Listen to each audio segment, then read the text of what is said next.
Bonjour tout le monde. Good morning, everyone. Welcome once again. Thank you for joining us.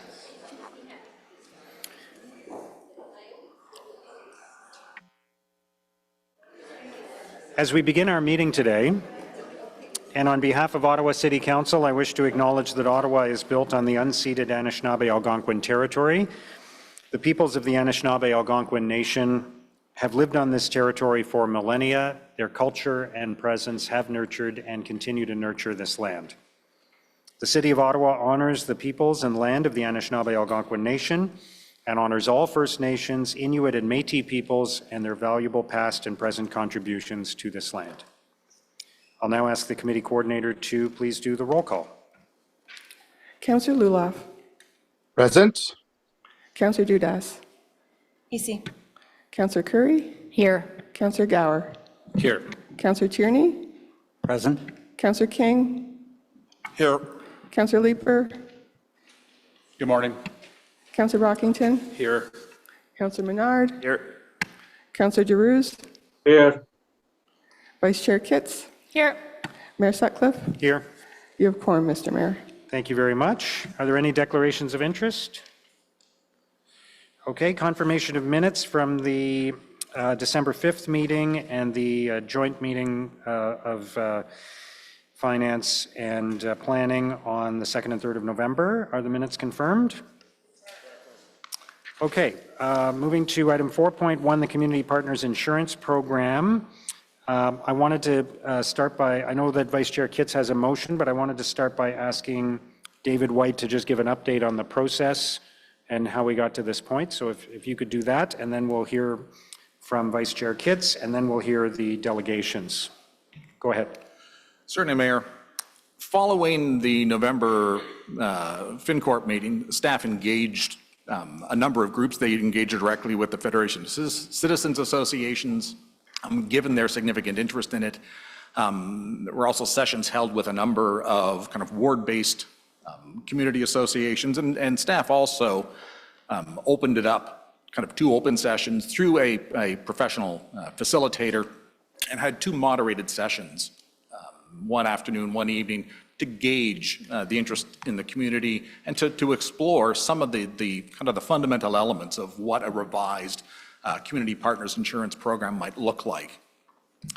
And so as part of that, the aim was to kind of get some feedback on what they considered to be kind of the fundamental elements of a revised CIPP, some overall program options, but also even at a more fundamental level to discuss what the mandate of a revised CPIP would be, and appreciating that the program has really existed without any kind of clear mandate since 2001.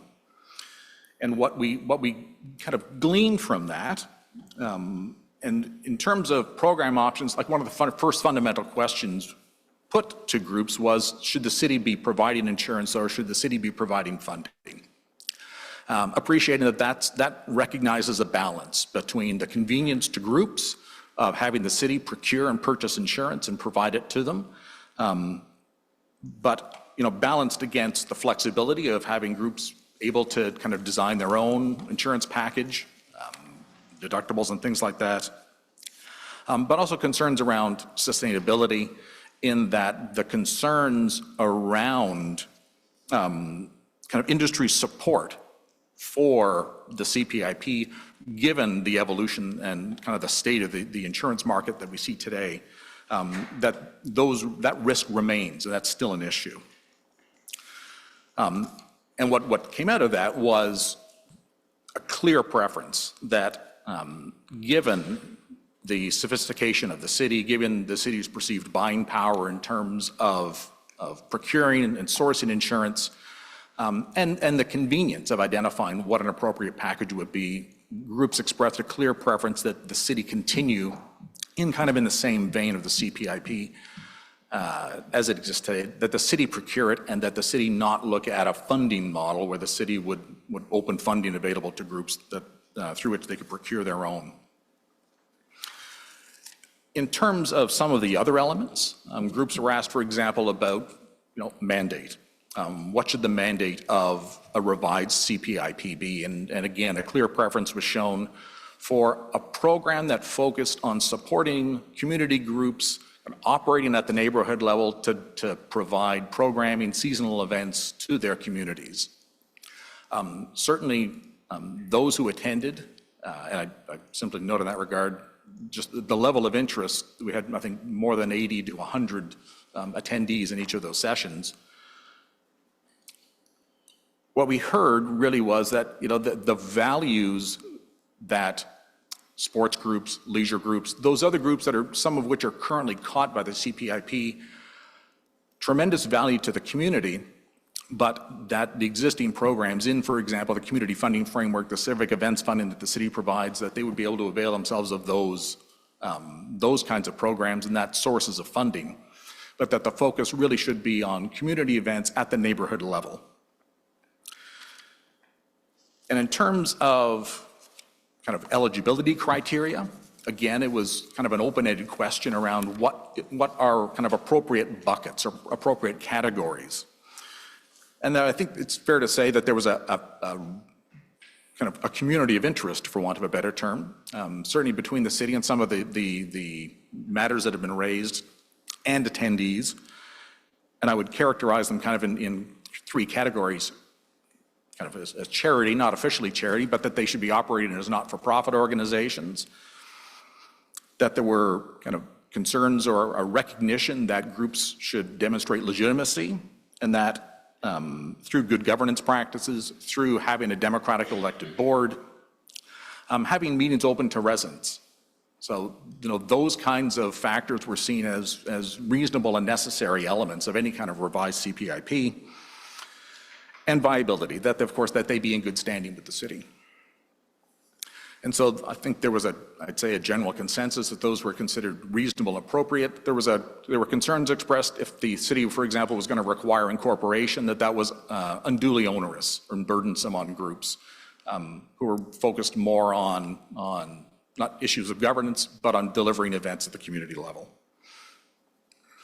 And so that's what we heard from those those numbers of groups, those numerous groups. There was also some expressions, let's say expression of interest around kind of an expansion of the program to include things like accidental death and dismemberment insurance for volunteers. The only thing, and that stems from an extension of that kind of employment benefit through the community rink program. I think from a staff standpoint, there would be a significant administration both on the part of the city, but also on the part of the groups to maintain a roster of any volunteer that might be engaged in any particular event. And clearly an additional cost that's doesn't form part of kind of the overall bucket that the CPIP works in today, and appreciating that that's I look to Mr. Chenier to my right, that's a program cost that has never really formed part of the CPIP. And the last kind of as a closing comment, there was some kind of limited discussion of other types of insurance, appreciating that the CPIP has always been focused on commercial general liability insurance and the question of directors and officers' liability. And in that, I think, the only thing I would say is that, directors and officers' liability is a very specialized type of insurance. Whether there was a true need for it, given the nature of the work that community groups are doing, and the scope of that kind of insurance. And again, just from the context of the envelope that the CPIP works in, directors and officers has always been available as an add-on, but it's never formed part of what the city contributes in terms of its support to community groups. So that's kind of in sum. I'm just kind of restating what I sent around last week, but that's what we've heard from the community. And more than anything, I'd like to thank the community for just their engagement on this. So. Okay, thank you. I'll ask Vice Chair Kitts now to introduce her motion. Thank you. Thank you, Mr. Mayor. It's very long, so I apologize in advance. So we had a lot to cover. Whereas the Finance and Corporate Services Committee at its meeting on November 7th, 2023, considered the staff report entitled Community Partners Insurance Program, and whereas the report recommended, in part, that the existing Community Partners Insurance Program be discontinued and that funding for the existing Community Partner Insurance Program be reallocated to programs comprising the city's community funding framework, including the civic events funding administered by the Community and Social Services Department, And whereas the city will continue to provide coverage to nonprofit organizations with a formal city agreement in place that manage facility access, maintain and supervise outdoor rinks, community gardens, and/or support the operation and delivery of affordable and accessible recreational opportunities to the community on behalf of the city.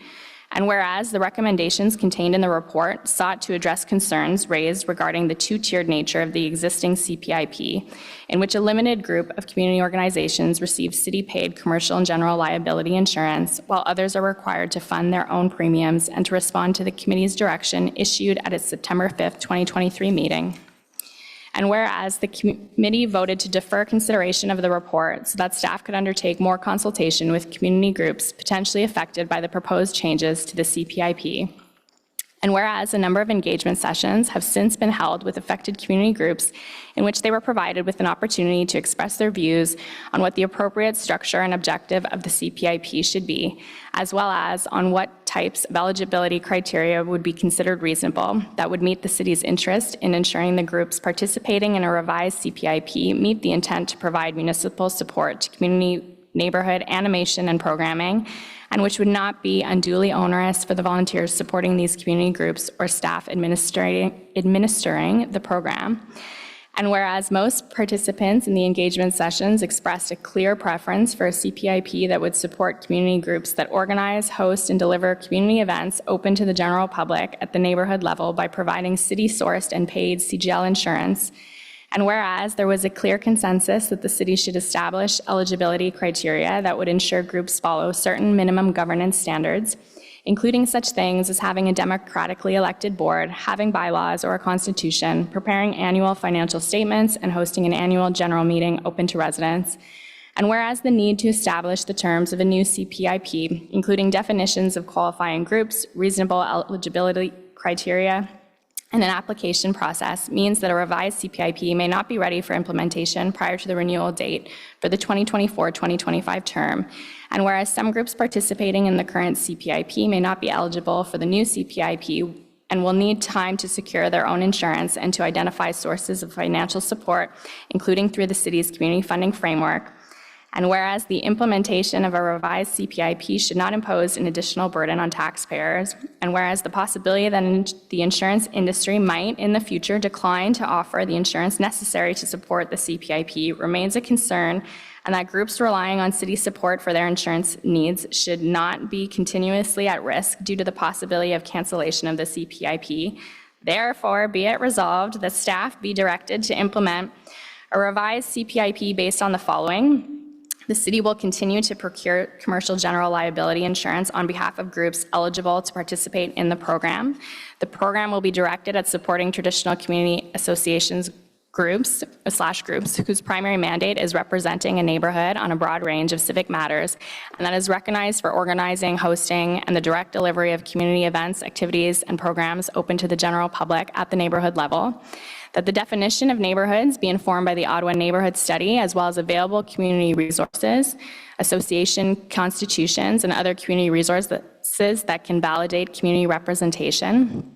Participating community associations/groups will be required to meet certain legitimacy/eligibility criteria, including the following: operate within the City of Ottawa as a not-for-profit group and have been in existence for at least 2 years, and demonstrate financial viability and be in good standing with the City of Ottawa, and be governed by a democratically elected board of directors or committee of at least 3 independent and unrelated members, and demonstrate good governance practices by holding an annual general meeting, have a board-approved constitution or bylaws, hold meetings open to residents in their neighborhood, produce annual financial statements, and have measures in place to ensure that they do not at any time sponsor or produce any materials that promote or oppose the candidacy of a person for elected office, or that promote or oppose a campaign related to a question on the ballot in accordance with the city's election-related resources policy. Be it further resolved that the revised CPIP be in place on or before January 1st, 2025, so that the program can be accounted for as part of the city's 2025 budget, and be it further resolved that the CPIP be renewed in its current form for the 2024-2025 period to allow groups that will no longer be eligible sufficient time to either secure alternate insurance coverage or sources of funding, including through the city's community funding framework. And be it further resolved that staff explore the possibility that in the renewal of the CPIP in its current form of a prorated policy for the period of June 1st, 2024 to January 1st, 2025, to help community participants bridge the transition period between programs. And be it further resolved that the General Manager, Recreation, Cultural and Facilities Services Department review staffing requirements to implement and maintain the revised CPIP program, including intake screening, ongoing evaluation and compliance with participant eligibility, and including a broader City of Ottawa community liaison and support role on matters relating to governance and access to city key contacts, information, and resources. The findings of this review will be reported back to Council by way of memo in anticipation of the 2025 budget.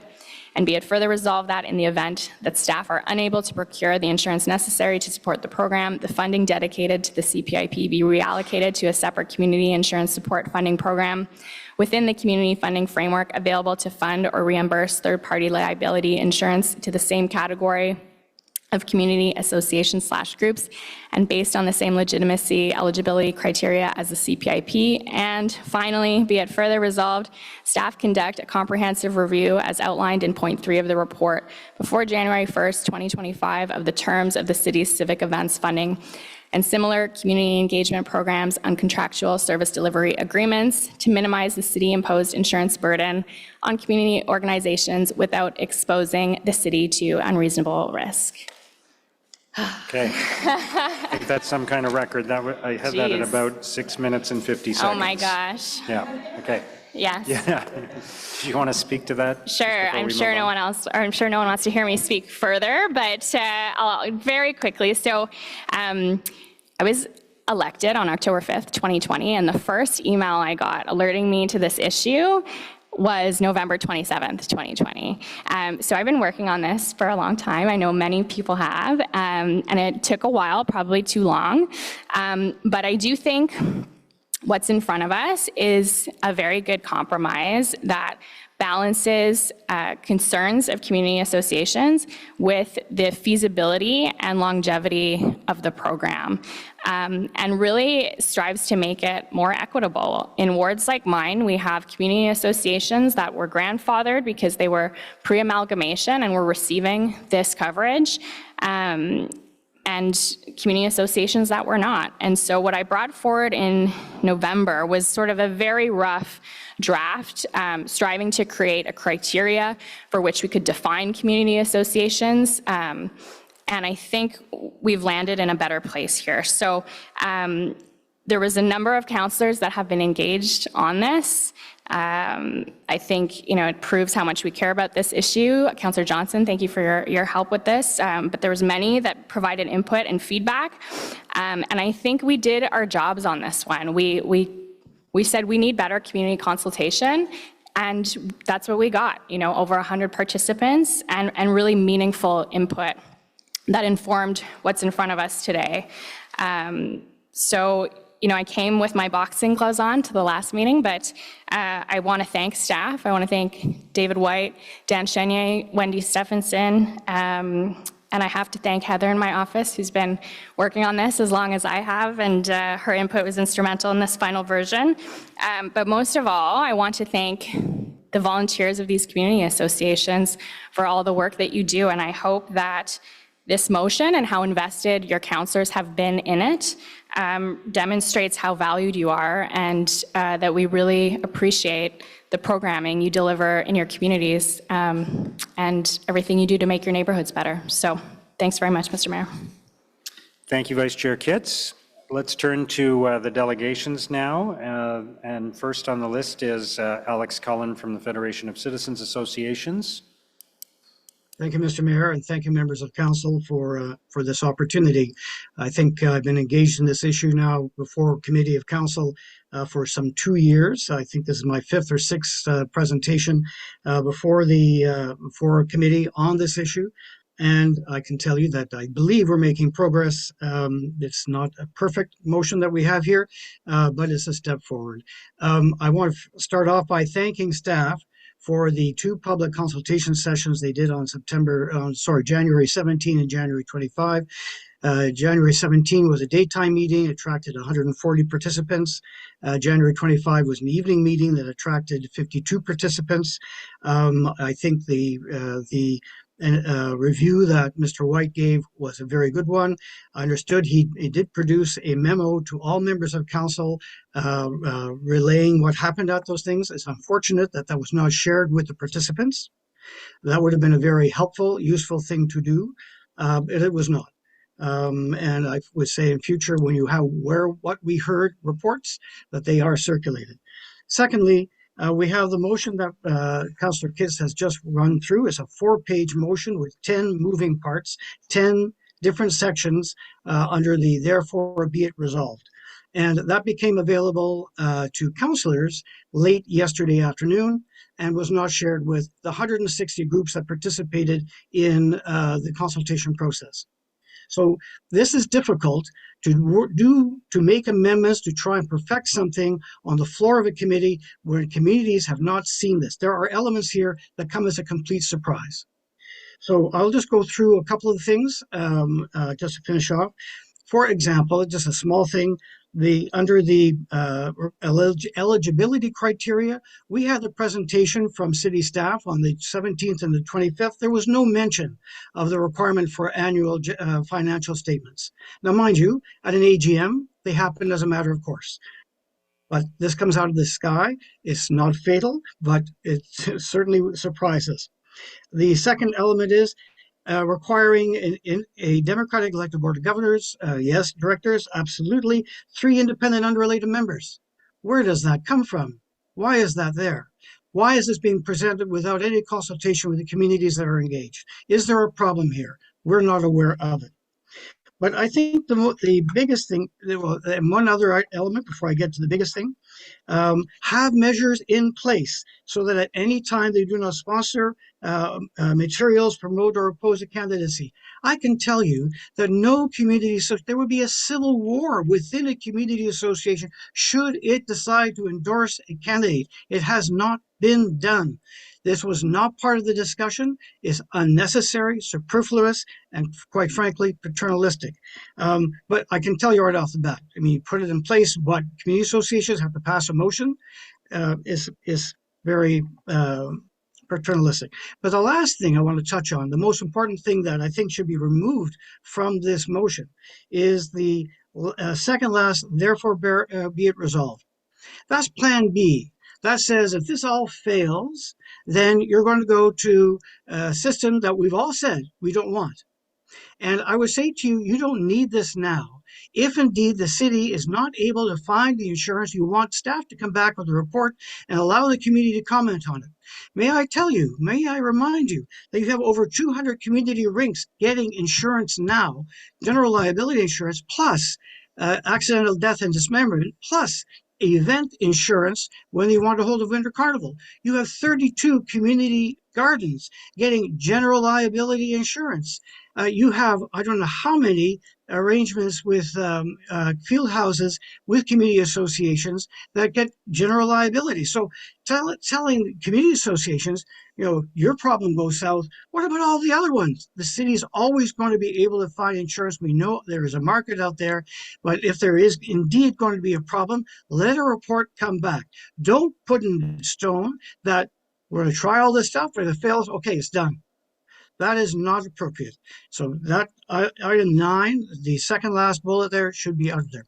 So, okay, I think we've made progress. And I do want to compliment Councillor Kitts and Councillor Johnson and the others who have participated in this. We are getting somewhere. And I think the basic guts of this is here, that the city does, we're trying to salvage something for the CPIP so that community events can continue. And yes, the community has made it very clear that they want the city to continue to provide that insurance rather than forcing them to go out as individual volunteer organizations to Okay, shop that's around time. when they don't have administrative capacity. Thank you, Okay, Mr. Mayor, for your time. thank you. Any questions? Okay, let's move to the next delegation from Cheryl Parrott of the Hintonburg Community Association. Go ahead whenever you're ready. Good morning, Mayor and councilors. Good morning. So we do support the motion being put forward by Councillor Kitts and Johnson largely. Many community associations have been trying to parse the language in this motion over the last day. And there's lots of questions of clarification that we have, and I'm hoping that the councilors in your debate will ask some of these. So it appears that this year would be a transition year till the end of December, but who's covered? Is it only the groups that were covered previously that were grandfathered, or is there any mechanism to add some of the other ones who have had to pay their own insurance? That would be very helpful. It's already February and groups are going to have to apply for their grants or are doing that now, as well as event applications. And we're looking at our event applications. Yes, we are grandfathered, but what are the other groups to do? And they really need to know where they stand. And from the emails I've seen flying around, it's not very clear. And what about those hybrid groups that have rinks, but they also run other events and activities? And this question has been asked a number of times. Or those that have agreements with the city, but also do events. So they have some type of service agreement. And one of the other questions is if you have a rink agreement, but that rink is shut down for a few years as a park is being refurbished, as happened in Mechanicsville, the Rush Park, then what happens to the other events? So this is not clear, and people do need some clarification on it.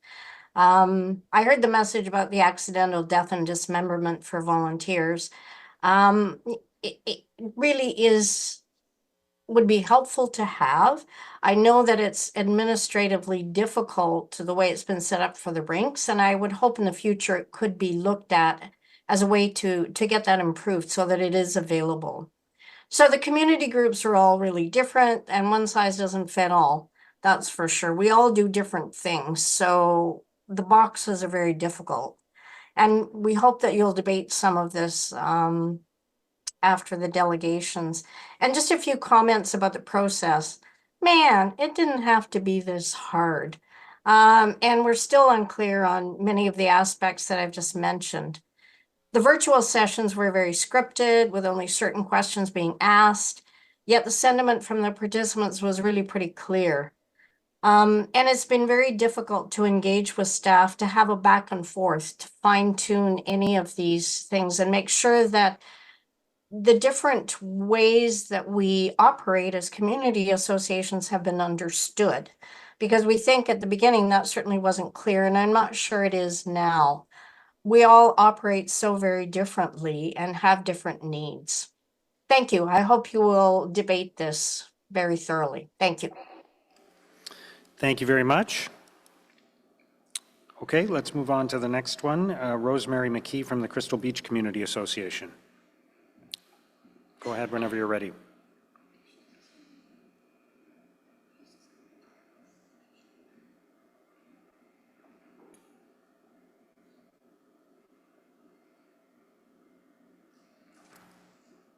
Rosemary McKee, are you ready to go?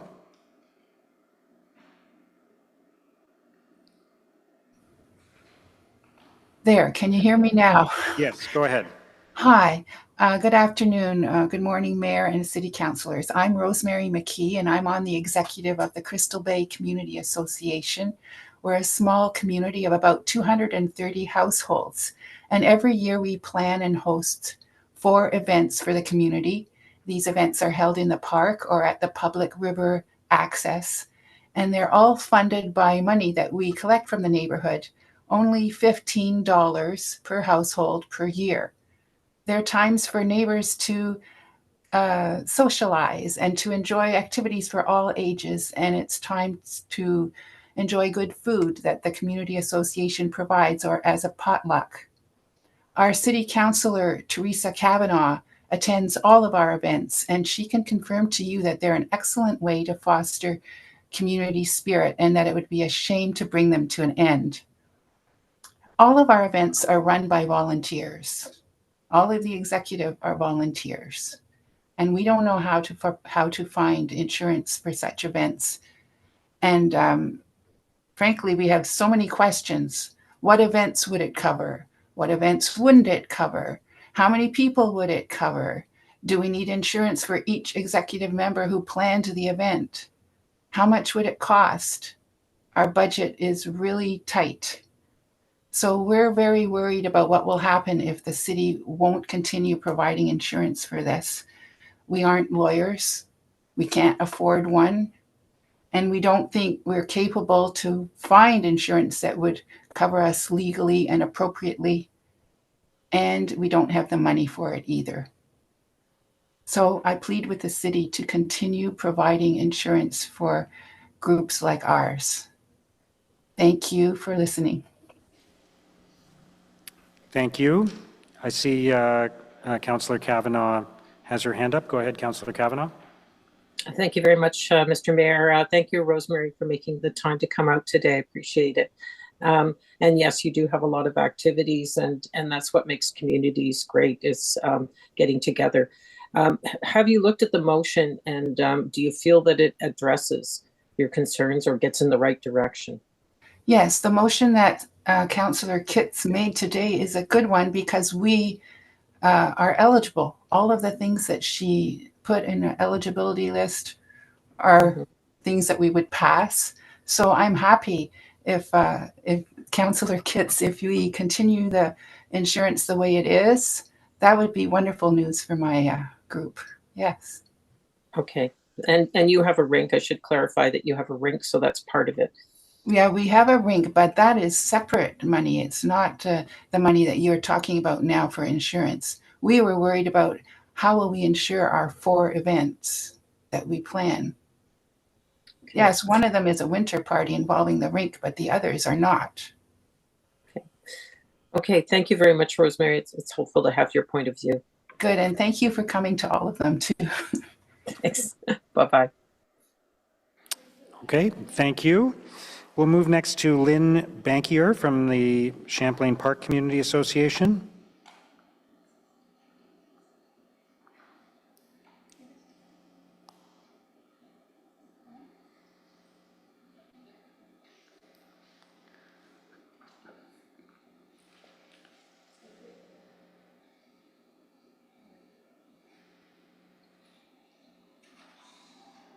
Lynn, are you there?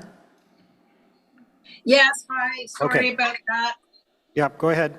Okay, yes, so I'm Lynn Bankier. I'm with the Champlain Park Community Association. I have been on our board for many years, and we're one of the old community associations incorporated in 1991. I do support the direction and the intent of the motion, and I want to thank staff and councillors for working hard on our behalf. I agree that there are some clarifications that would be beneficial for us. Just to introduce our association, we do all of the traditional kind of activities, including social events. We also do beautification, planting activities, and community cleanup. So we meet the definition for the neighborhood-based community group that you're targeting the CPIP towards.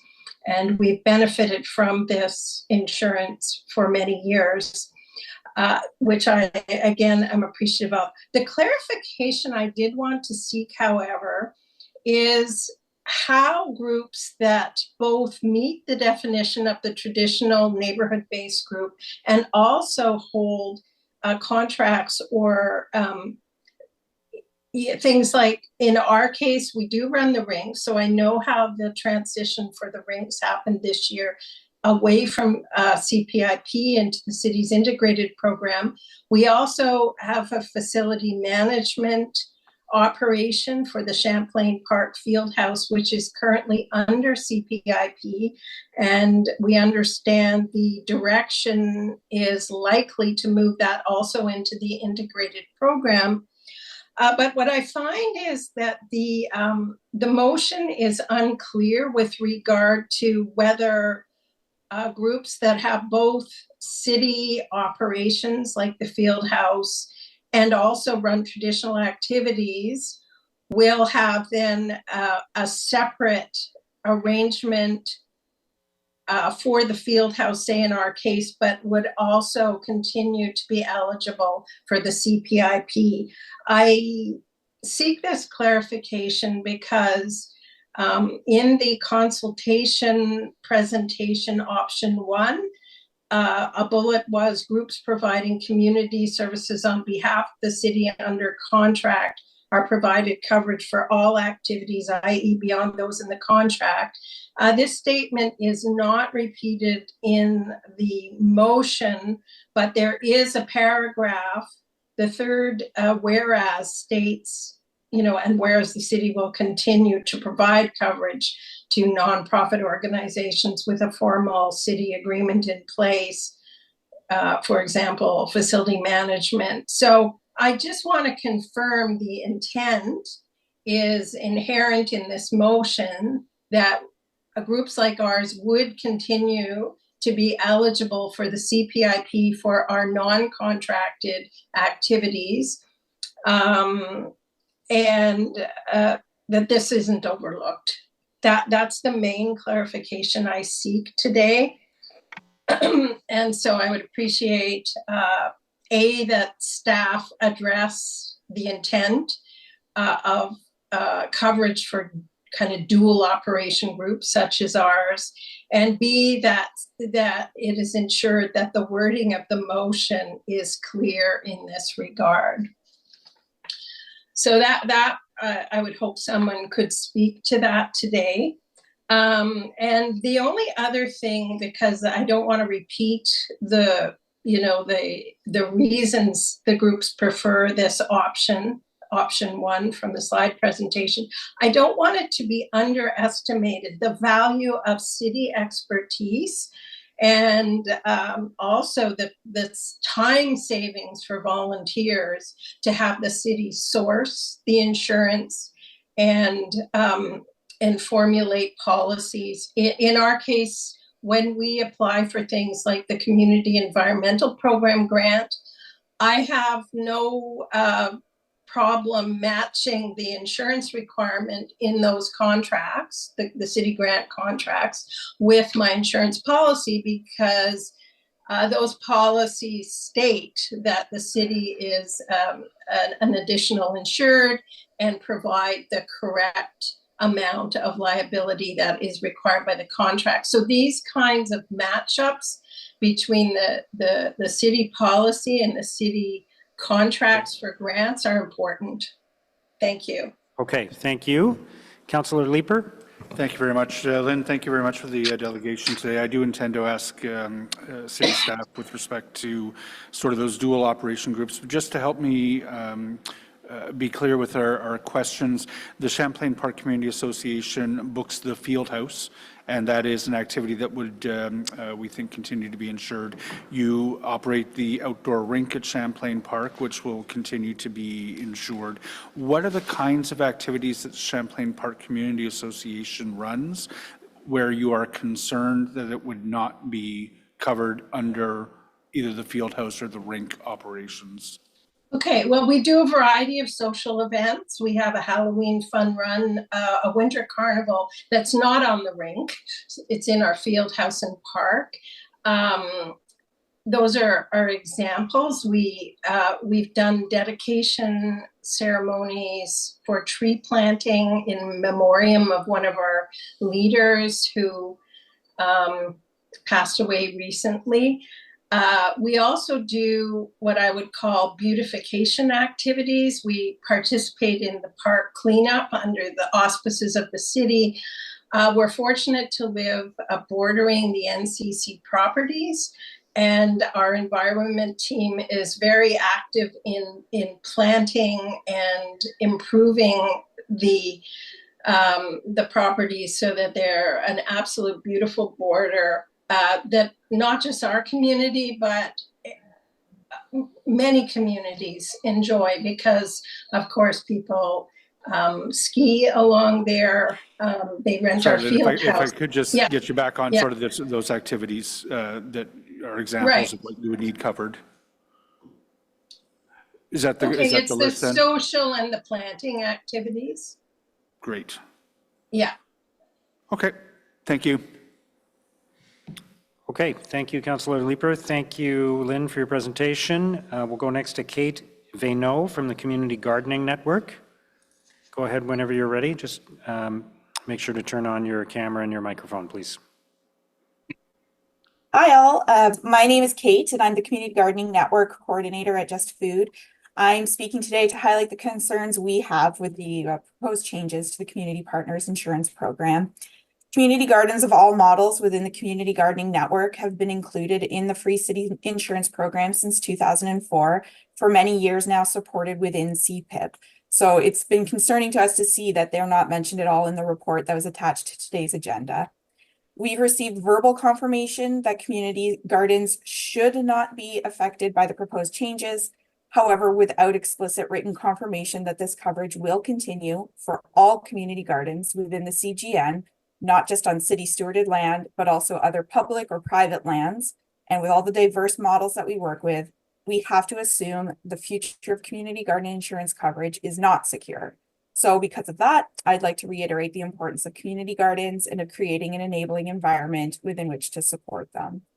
Yes, community gardening is a fun, physical, recreational activity where residents get to grow food for themselves, their family, and friends.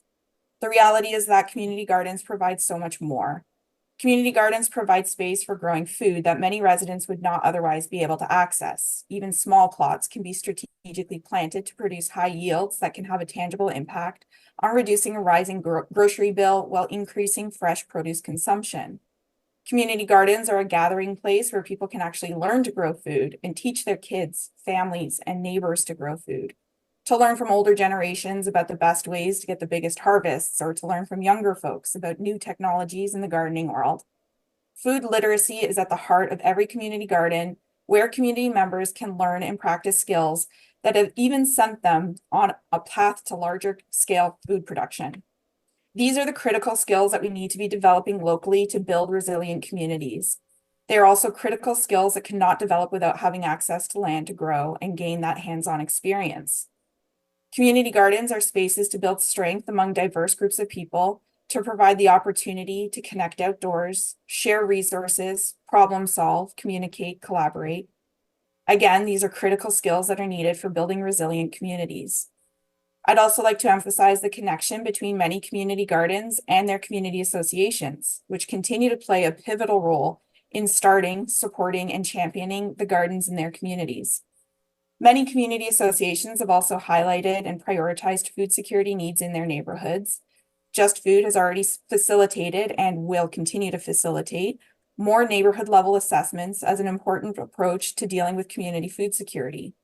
All community associations need foundational support like the CPIP to engage in this type of critical work.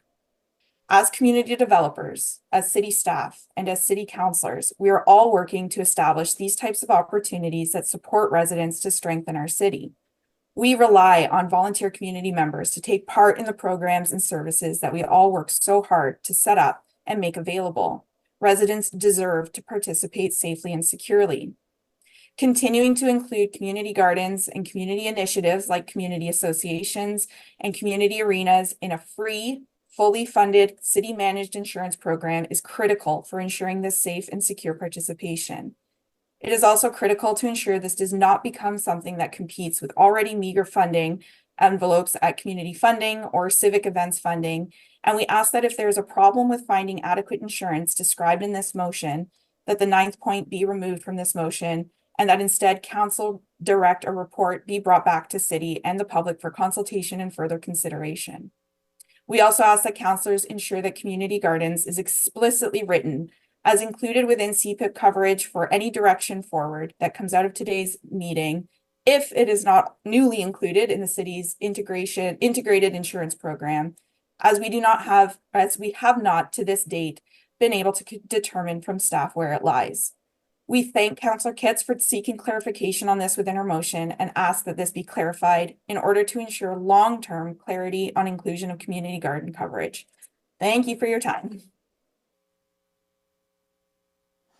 Okay, thank you very much. Councillor Carr? Thank you, Kate. I just have a quick question for Vice Chair Kitts. You included community gardens when you presented the verbal, right? Yes, there was an earlier version that was circulated that did not include it, which people may have seen and shared, but what I read out and what was on the screen in the third whereas did say maintain and supervise outdoor ranks, community gardens, and or support the operation and delivery, et cetera, et cetera. So they are included there. So I think it will be in the final copy then that gets approved. But just a quick question, actually, Vice Chair Kitts, on that, or maybe I'll ask staff because it's a bit outside the delegation. Thanks. Okay, thank you, Councillor Carr, and thank you for the delegation. Those are all the delegations for this issue. I'll note the 2 written submissions that we've received. So I'll open it up now to questions and discussion on the matter itself and on the motion from Vice Chair Kitts.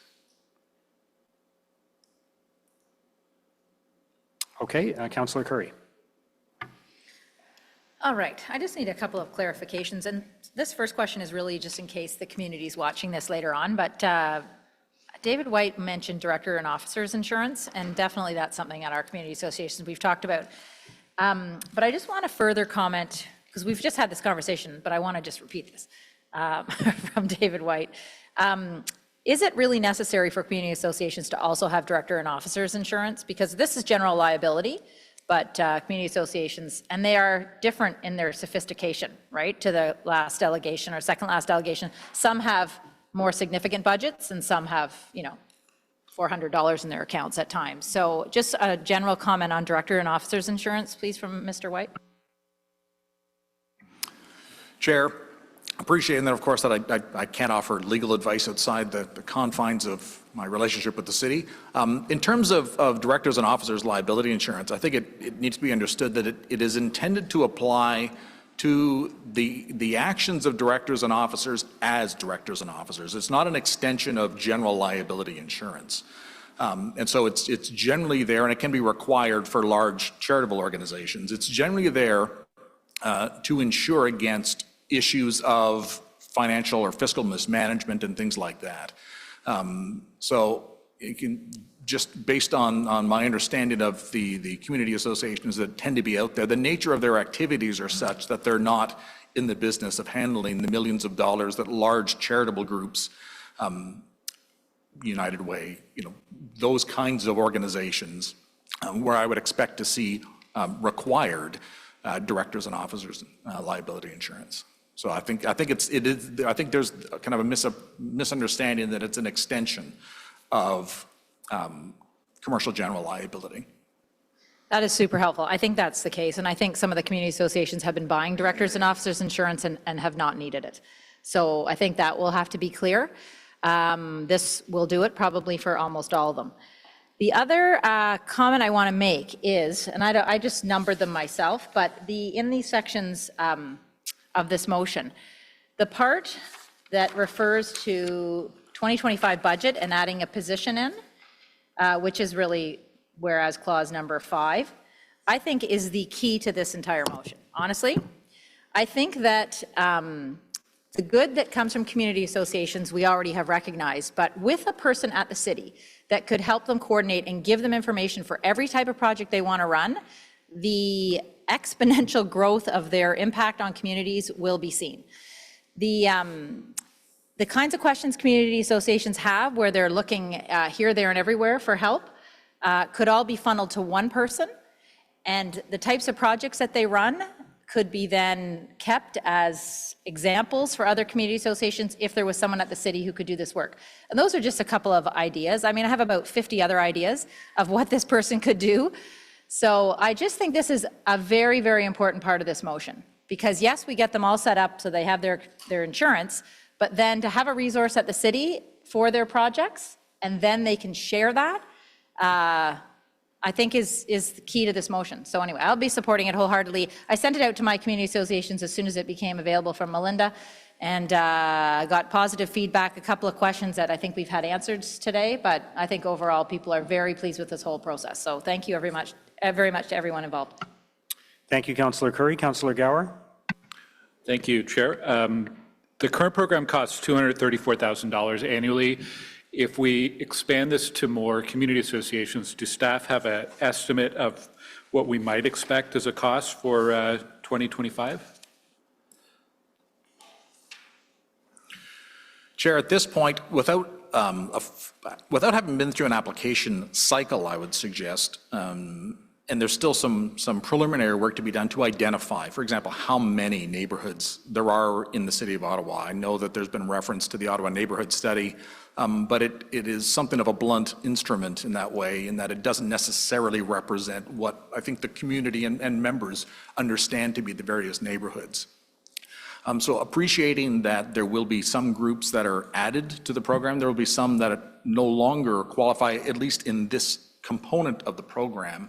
I think I would suggest it's premature at this point anyway to have a fixed number, to have a sense of just how many there will be, because there may be some that have insurance through an umbrella organization or otherwise.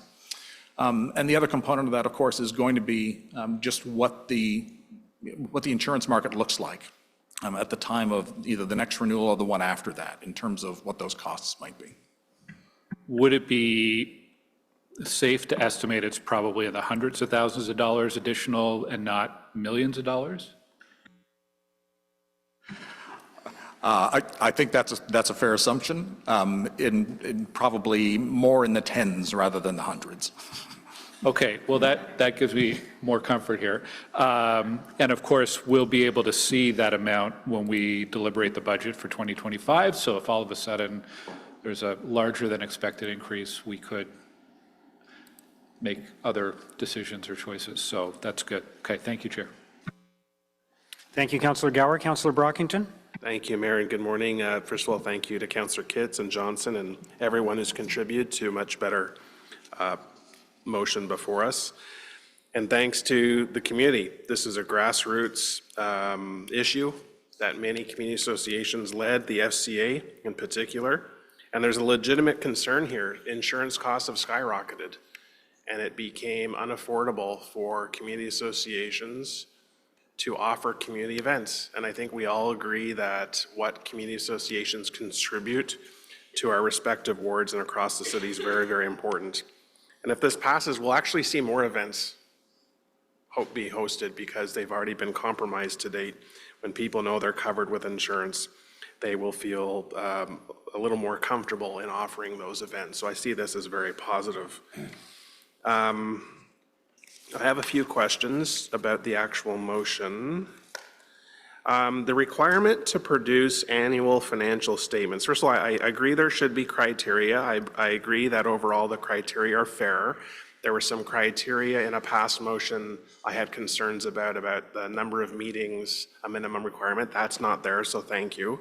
But on the issue of producing annual financial statements, I'm not sure if staff or the mover can just expand on this requirement if they can at this time. Chair, to the extent possible, my read of the motion is that it is largely intended to replicate the same kinds of criteria that the city would impose in the context of other types of community funding. And so, for example, the requirement of financial statements is kind of one of those expectations of good governance and openness and transparency for the community that they represent. And so, from my standpoint, that's the way I read that. I can just add too that it's normal practice at an AGM to produce financial statements. So that's also no requirement. So they kind of go part and parcel. Fair enough. Okay. The third last, therefore, statement talks about staffing requirements. And can staff just expand on what they envision the staffing requirements would be? I really don't want this to be complicated or a staff burden on staffing. One thing we haven't mentioned when I heard Mr. White talk about referring to the neighborhood study is you can also ask councillors, hey, how many community associations do you have in your ward? I know the number in River Ward. It's consistently been 6, and it would not require consulting the ONS. So could staff just talk about the staffing complement that would be required should this motion pass? Mr. Mayor, that provision is in there. As we consulted with the groups as part of this exercise, it did become evident that connection between community groups and the city, that there are some gaps in terms of groups being supported in some of the activities they undertake, having access to the right channel within the city. So those kinds of things. In the past, my department and other departments have had what have traditionally been called community developers that would work with community associations. In my department, it happened to be geographic, where we'd have a south, a central, an east. And there was reference made to those supports. I believe in a discussion with Councillor Kitts, we recalled that at one time, some of the associations that had questions along this line would go to their community developer, who would either give them the answer, help them with some of their governance issues that they needed to work through. And so the thought there, as we're looking at a transition over, working with associations on their specific needs, there will be an initial upfront requirement to actually implement the changes that we're talking about in 2025, assuming that all the pieces fall into place.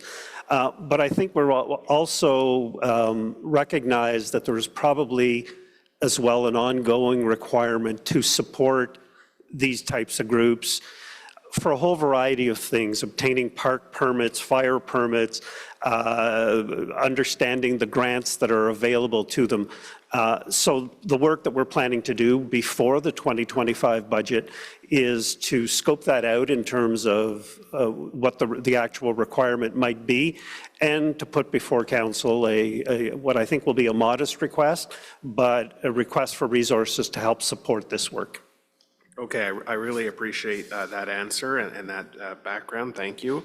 Finally, my last question is, and I don't think this applies to any group in River Ward, but will the city accept on a case-by-case basis a review from a group that does not meet the criteria but could very well, upon further review, be covered off by insurance? So is it a hard and fast rule, thou shalt meet these stated criteria to be funded, or will staff accept that on the rare chance that someone doesn't meet criteria but performs all the same type of community functions with community benefit, you would at least take some time to review their case?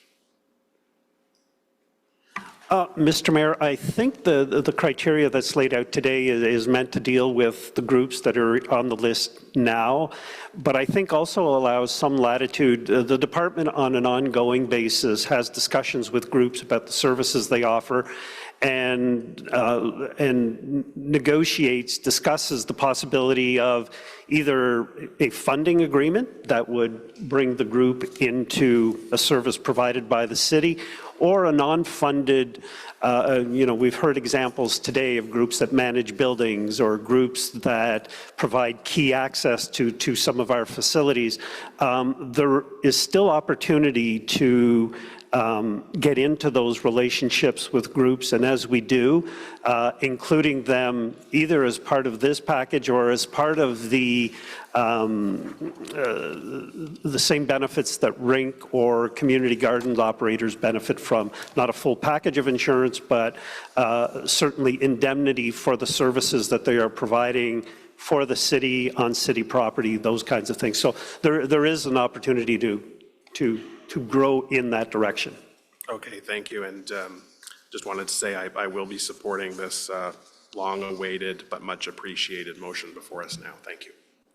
Thank you, Councillor Brockington. Councillor Menard. Thank you very much, Mayor. And I just want to say this has gotten to such a better place. My communities were really concerned when it first came out, and I was getting emails about it. So I just want to thank Councillor Johnson and Councillor Kitts for your leadership on this. You've really taken the reins for council on this, and it's been improved so much as a result. And of course, the FCA's advocacy and staff's willingness to work together with council and the FCA. I wanted to ask a quick question about the therefore be resolved that in the event that staff are unable to procure the insurance necessary to support the program, clause in there that the funding be directed to CPIP. I'm just wondering, how likely do you think it is that you're able to procure the insurance necessary? I assume you've had conversations already in that regard. Do you think this is going to be an ongoing problem in procuring the insurance in the future? Chair, I think our discussions for the next renewal have been quite positive. So I anticipate that we will be able to procure insurance. It is very difficult, just given the evolution of the market that we've seen over the last few years. Another factor would be the city's loss history. You know, if in an expanded program there are a significant number of claims, that tends to kind of put a chill in the market, so to speak. But I think for the foreseeable future anyway, I think we can anticipate having the program in place where the city would procure it. Okay, thank you. That's helpful and reassuring. Community associations, I think, are best assets in the city. Those members volunteer their time. They work for free for the city, and we need to support them because they create better communities all through our wards. So thanks so much again to Councillor Johnson, Councillor Kitts, and others who contribute to this. Appreciate your work and happy to support this today. Thank you, Councillor Menard. Councillor Leeper. Thank you, Mayor. I guess two questions. You heard Ms. Bankier speak about the uncertainty that's out there with respect to those operations of the community association that don't fall within rink operation or fieldhouse booking. What can you tell Ms. Bankier about how this motion, if it passes and the program evolves, how would those non-city, non-rink operations be insured under this new under the program? Chair, I think they need to be kind of seen as separate categories. So whichever, quite frankly, if they meet the eligibility criteria that have been described in the motion, then they would be qualifying regardless of whether they might also have an agreement for the fieldhouse facility or some other kind of agreement with RCFS. So it would essentially would be that the greatest protection if they meet that eligibility. It wouldn't exclude them, for example, if they also have a rink maintenance agreement or a facility maintenance agreement or something like that. Okay, and mechanically, what do you expect would need to happen? Is that an application process? Are they going to need to know that, oh, it's time to ask for that insurance? I mean, in terms of, Dan, my group and Dan's group will work on that. But I think the desire would be not to impose, a particularly high administrative burden. So I think there will be a requirement that they demonstrate that they meet those eligibility criteria. But beyond that, perhaps, and again, this will probably follow on the timing of the renewal. If we can secure insurance for longer than a single year at a time, then it might just be. If it's 2 years, then that application might need to be kind of revisited if need be, either if there's a change in circumstances or if there's a change in the insurance provider, for example, that requires kind of a refreshment of that information. Okay. Okay. The second question is with respect to the point that Mr. Cullen raised around the second to last be it resolved and the path forward should we not be able to secure insurance on an ongoing basis. I think what I'm hearing is that staff have made up their mind the motion would move us in the direction of just implementing a new separate fund to pay for insurance. I think what Mr. Cullen is looking for is the opportunity to weigh in with additional options. If we are unable to procure insurance, certainly the decision to move into a new pot that would fund that insurance makes a lot of sense to me. What other kinds of options might be out there? Chair, the number of options would be quite limited in that way. Appreciating that this, I mean, this is something we would have to look at from even an authority standpoint as to whether the city could essentially act as an insurer in that way, because there are limitations in the Municipal Act. I think that provision is in there to ensure that staff have the ability to move quickly, appreciating that we don't tend to get a lot of advance notice from insurers and our broker if they're not going to renew. And things can change quite quickly. And so it is more than anything, it's a fail-safe. Not that would preclude a kind of a revisiting of that someday in the future in the event that there was some alternate kind of program that might be viable at that point. But in essence, it operates, from my standpoint anyway, it operates to at least protect groups in that event. I think pre-authorizing staff to pursue that path in the event of the failure to be able to renew the existing program makes a lot of sense to me. It doesn't preclude a city councillor from coming and bringing something to council to say the program needs to be changed, the community's not happy with the funded pot, let's look at something different. But in the absence of that motion, moving in and giving staff the authority to move quickly into something that's been pre-authorized, I think is prudent. Sorry, Mayor, I lied. There was the third category of question, which is the community gardens. What we heard from the community gardens, they're concerned that they may not be covered or that we're not covering them. What is the staff response to that? Chair, I think the city's position on that, at least from the staff standpoint, has been that the city would be kind of keeping the community gardens in the same bucket, for want of a better term, as the community rinks. The community gardens were added to the CPIP by council in a 2004 decision. That said, I understand that there is a staff review coming with respect to community gardens, and that would also potentially inform how that coverage applies or how it's provided. So it's not uncovered by absence in this particular set of recommendations or the amending motion? Okay.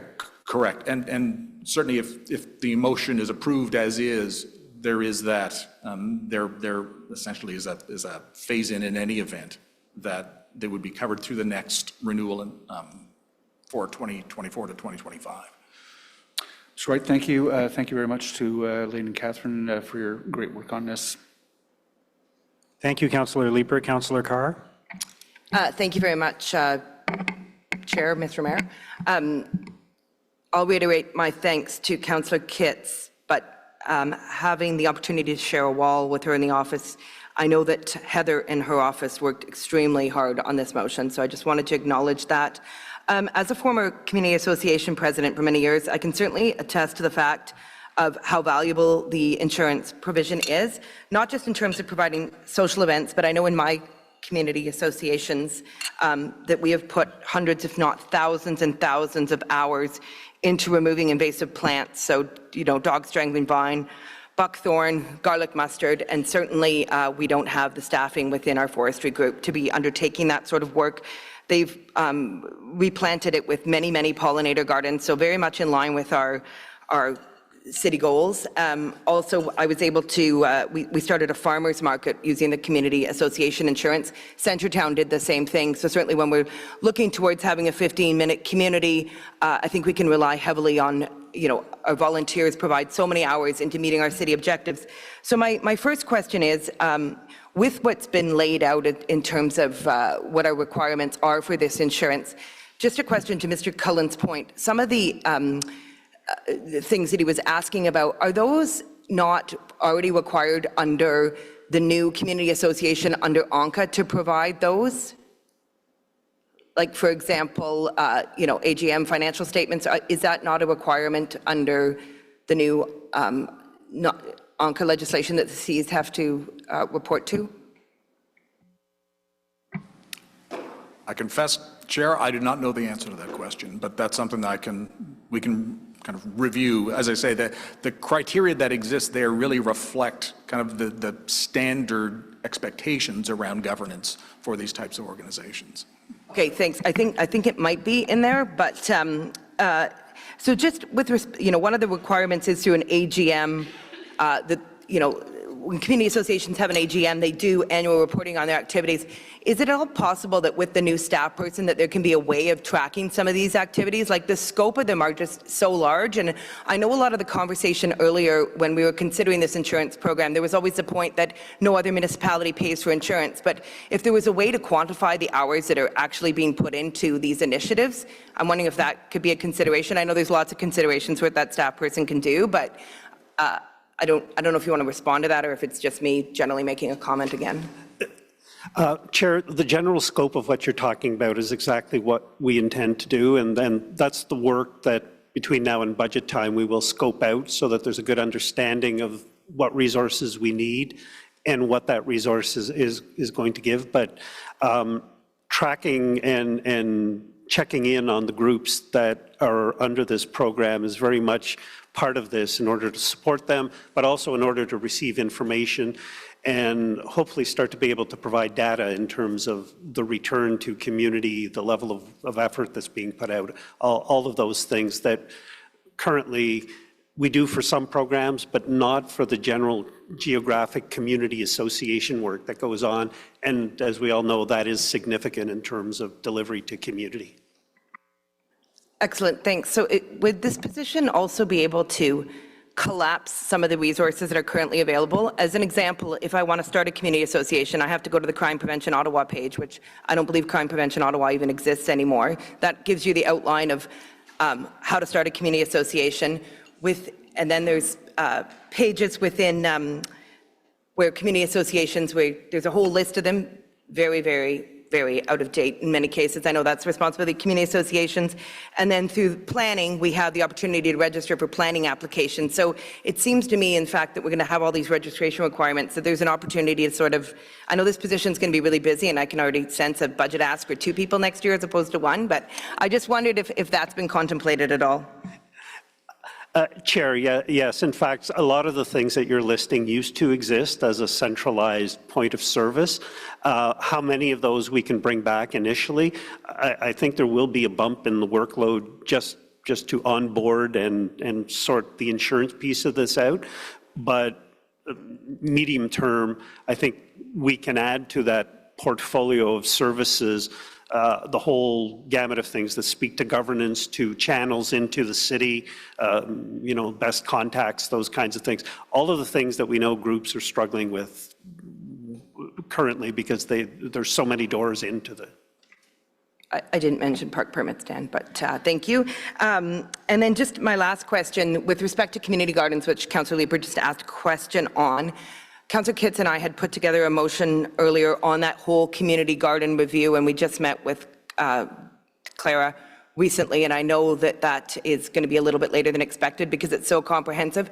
So if there had to be a change to that at the time, that can be contemplated at the time of that report, correct?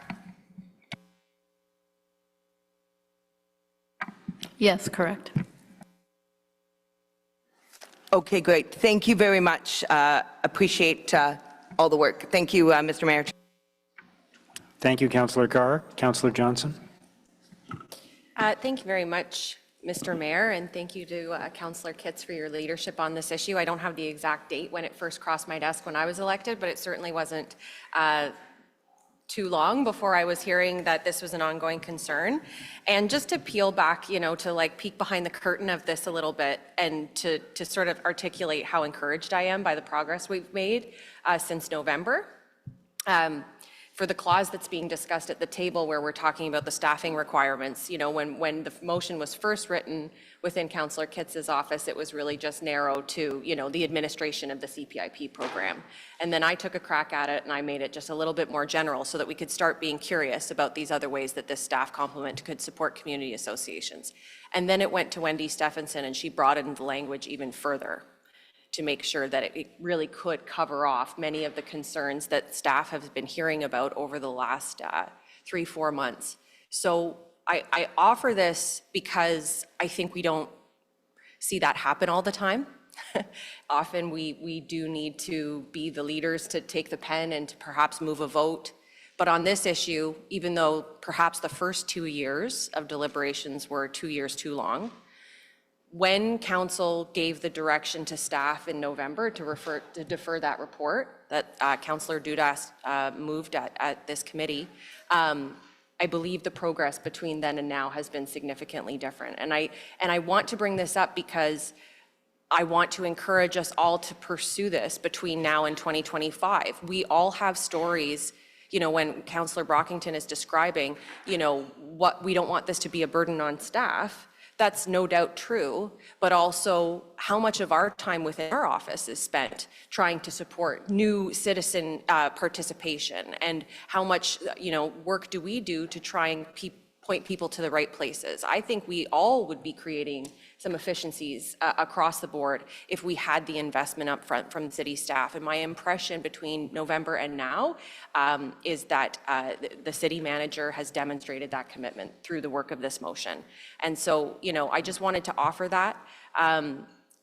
We are seeing, perhaps a greater curiosity about risk. I want to offer that in terms of this committee as well.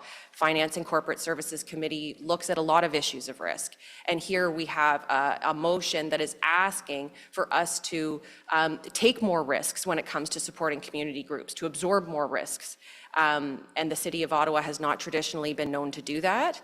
And so I really appreciate the investment of all the city councillors to defer this report to this meeting so we could go back and get a better result. And I anticipate that if we continue to articulate our commitment to community participation and leadership and absorbing risk from the City of Ottawa to support those community leaders, I think we are getting traction here. So I'm really encouraged by your leadership, Councillor Kitts, and I'll look forward to working with you again on these matters within the corporation. So thank you. Thank you, Councillor Johnson. Councillor Kavanagh. Thank you, Mr. Mayor. I think it's been a productive conversation, and the motion is a good start. Thank you very much to Councillor Kitts and Johnson, and to all who have been working on it, including FCA members. It is something that's absolutely essential because we talk about being a livable city, and it starts in our neighborhoods, in our communities. I was counting up, and I have 14 community associations that are registered community associations. I go to a lot of winter carnivals. 8 of them have rinks. So it's busy. And that's not including the winter trails, which is a whole other beast of its own. It's not part of this, and had to get their own insurance. So I have to remind you of that. And that's because of their blend with the NCC, et cetera. So just a reminder. But those are what makes us a great city. And the investment that we're making, insurance costs are going up.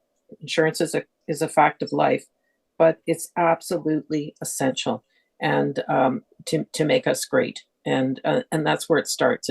It grows our city and makes us livable and makes people want to live here. So I just want to give a shout out that we keep it strong.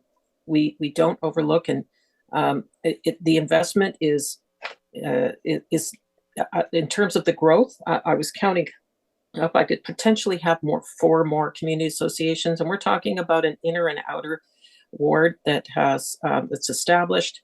Other community associations are still forming. Most of them form around parks, and so that's what makes our parks so important. I'm glad to hear that the gardens are included. I was concerned, and I'm glad that was clarified. That was obviously just slight oversight, but I'm glad that that is now rectified, and those are also partners. So I don't really have any questions. I just wanted to point out those concerns, and as you heard from the delegations, this is absolutely necessary and appreciated, and we'll keep our community strong, so we can't let go of it. Thank you. Thank you, Councillor Kavanagh. Councillor Devine. Thank you, Mr. Mayor. Good morning, colleagues. I'll start off by apologizing for following up some such lovely wrapping up framing statements with something quite pedantic and procedural. Sorry. So I'm very, very happy with all the work that's been done here. Thank you very, very much to my colleagues Kitts and Johnson. As a former community association president myself, I can only tell you just how welcome it is to have this support. So my questions are really quite small, and forgive me if this was done during the presentation. My first question, I'm following up on a conversation I had with Mr. White. In the first, therefore be it resolved, where it refers to the definition of neighborhoods be informed by the Ottawa Neighborhood Study.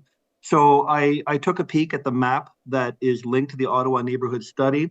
And within just one particular segment of that map in Ward 9, I know that within that segment, I have 4 community associations within that segment. So I just want, just for the sake of clarity, does that language preclude the fact that multiple eligible community associations within a segment of the ONS, would they still be eligible for this funding? I'm sure they would, but I just want to make sure. Mr. Mayor, yeah, I made the comment earlier that the Ottawa Neighborhood Study, it's something of a blunt instrument in this regard, and so that's why it's kind of one piece of the puzzle, appreciating that there will be, in some instances, multiple kind of neighborhoods that might be within the bounds of what the ONS identifies as kind of a neighborhood for their purposes. And that's why it's simply, it might be a starting point, but it'll also require input from community associations, potentially even input from members of council, so we understand kind of the full map of all of those kind of neighborhoods that exist throughout the city of Ottawa. So in quicker answer to your question, yes, it would contemplate more than one per area within the ONS. Great, thank you. And then my second question, with regards to the eligibility, the various points of eligibility for a neighborhood community association, may I assume that whatever staff is monitoring this program, this will be, there will be some dynamics to this. There will be community associations that fall out of eligibility, just as there will be community associations that come into eligibility. I can think of at least one community association in my ward that meets all of those criteria, but as they were only recently formally turned into a nonprofit, they may currently only have 1 year under their belt. So they may, within a year or so, assuming this carries forward, become eligible. Will this system, assuming there is funding for it in multiple years and insurance for it in multiple years, will we be able to nimbly bring new eligible members in? And should we have to, let's say somebody doesn't meet these criteria and they are no longer eligible, will we have a process for notifying them, hopefully ahead of time, that they may be falling out of standing? Yes, Mayor. I think from my read of this, part of the idea is to get away from kind of the strictures that we've had since 2001 and to allow that more dynamic in membership as groups are created over time. And as you say, as they may fall out, the specifics of that, we're probably not at the stage yet, but I think those would be all things that we would want to build into that process, probably around renewal time, and as you say, with notice. Thank you, Chair. Thank you, Councillor Devine. Councillor DeRuse. Good morning, and thank you, Mr. Chair. I just, I have a comment. I've been working behind the scene and asking lots of questions, and my community has been participating, but I'm a councillor who has 10 community association, 8 ring, many community garden, and it was very important topic in my community. But I also, if you look at around the table today, we're all as councillor, we enjoy those community association. We appreciate the work that the volunteer does, from a winter carnival to the ring to too many other things. And yourself, Mr. Mayor, you visited most of these events that happen across our community. So that was a very, very important topic to the community. There is some, and it's a complex. So I have some community association, they were grandfathers, some of them, they were incorporated after 2016.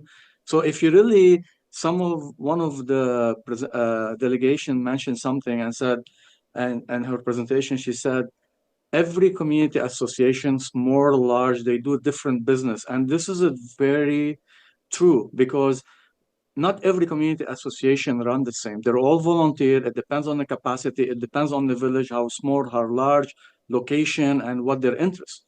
So by me saying all that, I want to thank my community association that participate heavily in this debate, and also my colleague that they've been taking very hard interest and looking to fixing this issue. So I want to thank Councillor Kitt and Councillor Johnson and all of you for taking this issue very seriously. I understand how challenging and complex this. I want to thank our staff, Mr. White, and of course, Mr. Shani and staff for working very hard and diligently to making sure we're not going to be able to satisfy. Yes, we're going to miss something, but overall, option one and what presented today to us by the motion, I think we'll all be able to live, and I'm sure we'll have some tweak later in the future, but I want to thank the effort and thank our communities for participating and thank the volunteer for making our community beautiful and our events very helpful in our community. So thank you, Mr. Mayor. Thank you, Councillor Derouz. Councillor Luloff. Merci beaucoup, Monsieur le Président. Il est très important que nous reconnaissions le travail incroyable que font nos associations communautaires. Avec la croissance de la ville, de plus en plus d'associations communautaires voient le jour, d'où l'importance de s'attaquer à un système à deux vitesses. Je pense que nous avons fait du bon travail dans ce domaine. Il est difficile de trouver le bon équilibre et les conversations que nous avons eues ces 2 dernières années à ce sujet ont été difficiles. It isn't just about rinks, associations, and gardens. This policy gives confidence to groups like Friends of Petrie Island, who do incredible conservation and education work in our gem here in the East End, and even Ski Heritage East. This is one really important way that we can show our appreciation for the good work that they do. So thank you very much to Councillor Johnson and Councillor Kitts for taking this work on, as well also Councillor Dudas, who I know chairs the committee that's responsible for this. I know that everyone at this table has been engaged on this. It is so wonderful to see such a great group of people coming together to work hard for their community, to come up with a compromise that, while imperfect, will ensure that we achieve the best possible results with the policies that we have at our disposal. So thanks again, Mr. White, and everyone involved in getting us to this point. It's been a long road. It's not perfect, but it is certainly the best that we could come up with, given the circumstances. Alors, merci tout le monde. Merci, Conseiller Luloff. Councillor Tierney. Great. Thank you very much, Mr. Mayor. And I just wanted to say I've watched over many years, and obviously with amalgamation things change, and we're wrestling again with an amalgamation issue that was kicked down the road, so we could actually take credit for repairing problems of the past that continue to percolate over 25 years later. So thank you for that. And I do remember the day, yes, I'm aging myself along with the glasses and gray hair now, the Shea stage. We had the Shea stage. We always used to offer volunteer opportunities and do things like that. Of course, costs and insurance neutered those situations, unfortunately.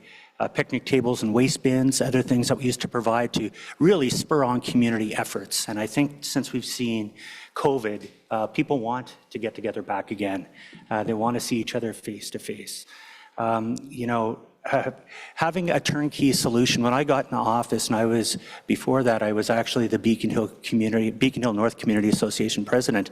I was kind of blind and trying to how to figure things out a few years prior to me getting elected. It was a real wrestling match, and I know Laura and many others, and most definitely when I got in office, we keep talking about Heather Scott here. She's actually a two-capper. She actually is the president of a community association in Pineview. And to have Suzanne Sanford, an amazing staff member within the city, was able to guide. It was able to guide us through the process and making a legitimate community association. We haven't really seen as much of that lately, and I'm hoping a lot of what is happening today is going to lead to that. So again, a big thanks to everyone that's worked on this, Councillor Johnson, Councillor Kitts, and just a reminder, I came in, I repaired the issue, I became the shopping cart king for quite a while, and the patio king, 2 big wrestling match motions. So I don't know if you guys are the festival queens or whatever the case may be, but you got it done. So thank you very much for that. Thank you, Councillor Tierney. Okay, so on the motion from Vice Chair Kitts, is that carried? Carried. And then on the recommendation as amended, is that carried? Carried. Okay. Thank you, everyone. Let's move to item 5.1, the Information Technology Services 2024 Work Plan Update. And I understand there's a presentation on this, so we'll let the team get set up for that. Go ahead.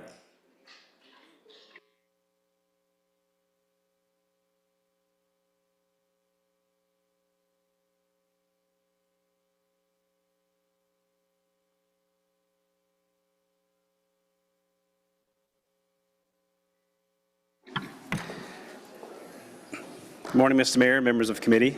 So as I committed to in 2023, in the absence of the ITS subcommittee in this new term, we will be coming back to this committee throughout the year with periodic updates. We do have it on the calendar to come back at least 4 times this year, so this is number 1 of ITS update. I'm joined by my colleague here, Sandra, which you all know, and to the far right is Jason Barney. He's the acting CIO. He's part of the current cohort of our Associate Director program. So between the 3 of us, we're going to share the presentation today. And at the end, we'll be happy to take questions. So I'll pass it over to Sandro. And next slide, please. Thank you. My name is Sandro Carlucci, CIO. Thank you, Chair and committee members, for allowing me to present an update on our 2024 ITS work plan. As always, I'm so proud of my team and how much they've accomplished over the past few years. Merci aux présidentes et aux membres du comité de me donner l'occasion de faire le point sur le plan de travail de STI de 2024. Je suis toujours fier de mon équipe et tout ce qu'ils ont accompli au cours de cette dernière année. Technology underpins most of the work we do here at the City of Ottawa. The vast majority of resources in ITS is dedicated to ensure seamless delivery of services. La technologie est à la base de la plupart des activités de la ville d'Ottawa. La grande majorité des ressources de STI sont consacrées à assurer une prestation de services sans faille. Our primary focus is keeping the lights on, that everyone comes into work, their computers can turn on, and they can deliver services. We support the organization by ensuring that information technologies are secure, highly available, and perform at their peak for all departments. We provide 24/7 frontline service for day-to-day technologies and infrastructure support. We replace legacy systems with powerful platforms and continue to modernize the IT skills and talent management portfolio. We protect the corporation's technology network, services, and data against harm by way of theft, unauthorized use, disclosure, modification, damage, and/or loss to the city's digital infrastructure. And we also support when there's an emergency and provide technology advisory services. Next slide, please.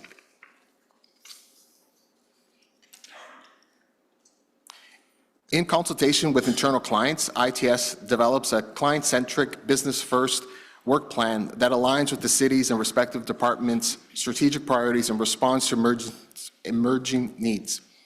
With our partners and clients, ITS has a lot to be proud of, given what we accomplished as a team in 2023. Avec nos partenaires et nos clients, les STI peuvent être fiers de ce qu'on accomplit en tant d'équipe en 2023. As you can see on the list, this provides some of the key accomplishments that we completed in 2023. All this work helps sustain the organization by providing a consistent, secure, modern, and innovative technology environment while supporting employees and delivering quality services to our residents. And we work with our departments as they look at their priorities from a departmental and a corporate level and understand what's most important for them. We introduced in 2023 something that we call a demand management that allows us to ensure that the right people are working on the right priorities at the right time. And some of the things that we've done is we put in place something called the prioritization calculator. It's a more neutral view of a priority of an item, which uses data points to tell us how critical that request is. We work with the departments to prioritize the work that's most important for them. We're having a main departmental contact who weighs new requests with existing ones to shift the department's priorities. And that role also assesses requests to make sure that they're ready to come to ITS with their resources, their business plan, their budget. And finally, we empower our staff with suites of technology that they can use themselves, like automation tools. And so now, as we go forward to 2024, I'm going to turn it over to my colleague, Jason Barney, that will walk you through our plan for 2024. Thank you, Sandro, and good morning, Chair. 2024 commitments. So this is a summary of where we're currently at for 24. And keep in mind, we don't do a once-a-year work plan, so this work plan continues to receive intake items as the year progresses. Comme vous voyez, nous avons beaucoup à accomplir cette année. As you can see from this slide, we have a lot to accomplish this year. As of this morning, we have 449 open requests, 184 of which we've committed to, which means we've agreed to assign resources to it.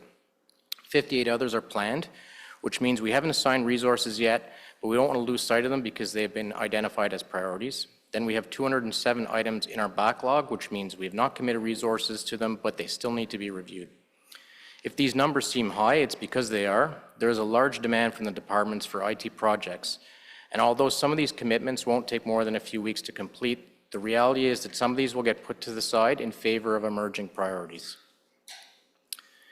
Many of these requests weren't being tracked before, so this is leading to a more accurate review of the volume of asks coming to IT. We've also listed a number of key initiatives based on the prioritization calculator that Sandro mentioned that we use to assign a ranking. Many of these impact the organization as a whole, and this gives you a good idea of the kind of work that we do, in addition to the lights-on activities. These initiatives include Council Committee AV equipment. This is replacing equipment in the council chambers and Champlain Room, providing a more seamless meeting experience for all. Land Management Solution Release 1. This is replacing the outdated technology used for service requests for building code services. New Official Plan Map Services. This new map service will replace the current layer group within the existing planning map service on Geo Ottawa and will be a standalone map service specific to the city's official plan. The Trillium Switch Installation. This installation of network switches for Stage 2 expansion, Trillium line. ActiveNet implementation or class replacement. This is stabilizing and enhancing the new activities registration system. Windows 11 upgrades, so upgrading all 11,000 of our computers and laptops from Microsoft Windows 10 to Windows 11. Lag and replacement 311 phase 2. This is replacing the lag and 311 service request and email functions with a new modernized enterprise platform. 911 infrastructure upgrade. So upgrading our 911 infrastructure to digital IP-based infrastructure, ensuring reliability and enhanced features. Point of sale solution replacement to provide a point of sale revenue payment management solution to accept and record payments from residents and relay payment information to specific City of Ottawa systems. And SAP modernization, I'll cover this in a later slide. So these are just a few of the more critical initiatives we have underway for 2024. Next slide, please. Strategic priorities. Voici nos priorités stratégiques qui nous aideront à atteindre l'excellence digitale dans l'ensemble de l'entreprise. These are our focus areas that help achieve digital excellence across the corporation, ensuring a consistent, secure, modern, and innovative technology environment. All of our work falls into one of these three categories, and the next slides will touch more on each of these in further detail. Next slide, please. Secure City. Based on the pace of technological change, the complexities of the city's technology environments, and the necessity to support services in a safe and agile way, the need for enhanced cybersecurity measures continues to be a top priority for ITS. The Secure City focus area seeks to proactively manage the ever-changing cybersecurity landscape with an emphasis towards delivering services to residents and staff in a secure manner. La cybersécurité constitue toujours l'une de nos principales priorités pour protéger l'organisation. Cybersecurity continues to be our top priority to protect the organization. We're working on the recommendations that resulted from the 2023 cybersecurity audit, and we're on track with those items. I won't go into the specifics on the key work underway due to the confidential nature of these initiatives, but this focus area makes up a large portion of our project work in 2024. And we'll be providing a more comprehensive update on the cybersecurity audit in camera in the spring. Other key initiatives include enhancing the core security programs, including excuse me, identity and access management, threat and vulnerability management, data loss prevention, as well as security awareness training. Next slide, please. Digital modernization. La domaine d'action modernisation numérique vise à garantir que les technologies utilisées pour fournir les services municipaux est à jour, efficace et répond aux besoins d'une main-d'œuvre en constante évolution. The digital modernization focus area is centered around ensuring that technology used to provide city services is current, effective, and meets the needs of the evolving workforce. This focus area includes projects that ensure the city legacy systems are life-cycled with modern technology platforms that create capacity and enhance the development of the city's business solutions for reliable day-to-day support, reduce cost, and lower risk around software and hardware solutions. We've been working towards making better use of our platform technology, aligning to enterprise capabilities, and reducing our overall operational support. The majority of our projects do fall under this focus area. I mentioned a number of them in a previous slide, but others of interest include public Wi-Fi installation at select community centers, supporting the new Joint Processing Center for automated speed enforcement, as well as further expansion of speed cameras in school zones across the municipality. These initiatives often vary substantially in size and can apply to just one department or the entire organization. Next slide, please. SAP modernization. I also want to highlight the SAP modernization initiative, which falls under our digital modernization focus area. Je voudrais juste prendre un moment pour mettre en lumière l'initiative de modernisation de SAP qui relève de notre priorité de la modernisation numérique. SAP is our enterprise resource planning software, and the purpose of this program is to equip the organization with efficient and effective services, consistent work processes, and high-quality, accessible data, all powered by modern technology. This will be done using a coordinated planning process across departments to ensure the highest value modules get addressed first. Next slide, please. Enterprise technology and data. This focus area, adopted to respond to emerging needs of the organization, will allow ITS to outline governance and direction on the proper use of technology across the city, which allows for adequate oversight by the Chief Information Officer. It will continue the work to make select self-service technology more accessible to departments, including foundational automation and data management capabilities. Education on the proper use of technology and data will be paramount to achieving digital excellence. L'éducation au bon usage de la technologie et des données sera primordiale pour atteindre l'excellence digitale. As we move towards some of these new technologies, data has become an integral part of technology initiatives. Access to reliable, accurate, and current data enables city staff to make informed decisions and provide transparency to the organization. One of the big areas we're looking at right now is artificial intelligence, or AI. It's important to understand that the term AI encompasses several fields, including those used at the city, such as machine learning, chatbots, automation, data analytics, even autocorrect and search functionality. AI is even used to help us manage cybersecurity threats. Generative artificial intelligence, or Gen AI, tools like ChatGPT, Bard, and Copilot have increased in popularity in the past year with significant investment by big tech in this space. At this time, we are still assessing Gen AI tools along with our partners in legal, privacy, information management, and security for its use within the business to ensure we've addressed concerns such as data ownership, data privacy, accuracy, and data leaks. ITS will be releasing a technology-agnostic responsible use of generative AI guide in Q1 of this year to address the challenges and risks associated with this technology. The focus of this guide is to educate staff on what generative AI is, the risks, the benefits, and the importance of human oversight and decision-making, as well as reinforcing various policies already in place that inform city staff on their personal responsibility as employees of the city. This guide is being developed in consultation with several departments and services at the city. Next slide, please. And in closing, as you can probably see, ITS has had a very busy work plan. Believe it or not, this project work that I covered only accounts for a portion of our time. while the larger majority is considered lights-on work, which is keeping our operations going with things like software and hardware upgrades, help desk and support tickets, system monitoring, and preventative maintenance.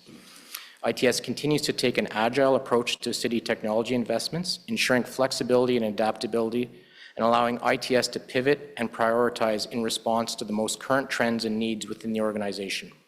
The core mandate of ITS is to ensure city departments are provided with the tools they need to provide all levels of service to our residents, and ITS will continue to deliver its important services and make improvements to achieve the city's goals. Thank you, and merci. Thank you for the presentation. Very much appreciated. Councillor Curry. Thank you very much. When you're creating your priorities for what you're going to look at, is a part of your priority have to do with how much money might be saved? There's a number of factors that we use when we go through some of the priorities, and each of the departments, we start working with them to kind of look at what is the maximum return on investment is one of the key items that we use. And so we're working with our departments to look if we can kind of move away from some of those legacy applications, moving more towards reinvesting the technology that we're currently using. So that can help a little bit with regards to some of the savings. And then obviously as part of the criteria that we'll look at is, what is the benefit of doing this particular project? So that is one of the factors that we do use as well. Okay, great. Because when we had the service working group, we polled councillors, right? There were a lot of councillors, I think, remember Councillor Luloff in particular saying 311 needs to be looked at, right? So when you look at the list of all the things you have here, 311, 911, the Wi-Fi and the rural, do you know, can you look at each one of them and say which is the one that will save us the most money? Or do you know, I know it's hard to be exact, but do you have an estimate to say if we were to change and upgrade 311, that it would save us a particular amount of money? Maybe that's to Cyril, but I'm just wondering if you actually can look at them and say, here's the biggest bang for the buck in order. Mr. Mayor, so there's a couple of things. There's a lot of non-financial value in doing a lot of these projects. So that certainly comes into play. We do a little test against determined council priorities where it fits in with those priorities. Obviously, 311 is a significant investment that we're planning to undertake this year. We've already started that process. For that one, it's very challenging to quantify because it's hard to put a value on the amount of time that's spent on from each of your councillor's office a request today versus what it will be when we get through this project. So in some cases, it's not necessarily a truly financial return on investment. It's more of a efficiency, capacity improvement value. So it's not necessarily just a dollar value that we have a checkbox to say this one goes because it's our return financially versus this one may have a lesser return financially. Yeah, and for 311, I can see that. In terms of the counselor's office, definitely people would have, if things are working better, more smoothly, the counselor's office staff would spend less time dealing with 311 issues. And then, but no doubt they would fill up their time doing something else. However, with the 311 department staff, if there was an improved process, would you ever see that then, again, like to my question, the other committee, not to say that we want to cut positions, but that there would be fewer staff needed in that department that could be deployed somewhere else? Mr. Mayor, yes, agree. Obviously, as we improve processes, technology, where there's capacity gain, that capacity then is reinvested into the organization for other priorities. Or in some cases in 3.1, there could be some preventative planning types things that we can do a little better, where we just don't have time today because we're reacting. So in some cases, the technology will allow us to move to a more offensive planning posture versus continuously to react to things as they come in. Okay, just one last question, Mr. Mayor. So we just received a report, I think was from the fire chief. Maybe Laura knows exactly what I'm talking about, but the any drug or alcohol call, I think, costs us $1,021. I think that's what the memo said. And I just think, so if we have this 911 improvement, next gen, we talk about at Police Services Board, is there like a follow-up that would go back to the chief to say, okay, we made this change, did this make any difference to then your budget? Again, Mr. Mayor, we're talking about so small numbers that technically, yes, there should be an improvement in terms of calls. So the call volumes would be your indicator. Will that call volume come down? So then, of course, that's one of the key metrics of this new next-gen 911 is really we should see a reduced response from all EPS-type services going forward. So it's less of a drain. So there becomes less of a pressure each cycle as we try to address the increases in call volumes today. Okay, Great, thank you very much. Thank you, Councillor Curry. Councillor Leeper? Thank you very much. Very briefly, I just wonder, we've received a couple of briefings thus far on cybersecurity and camera at this committee.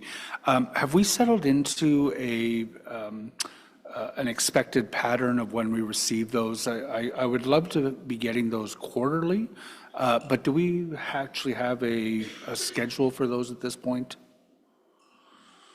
Mr. Mayor, yes. So we are planning to come back in April with the update on cybersecurity. So every quarter may be a little bit, I don't want to say redundant because a lot of work is being done. So we feel like April is a good time frame because we'll have made some good progress. Then I think we have another plan for June.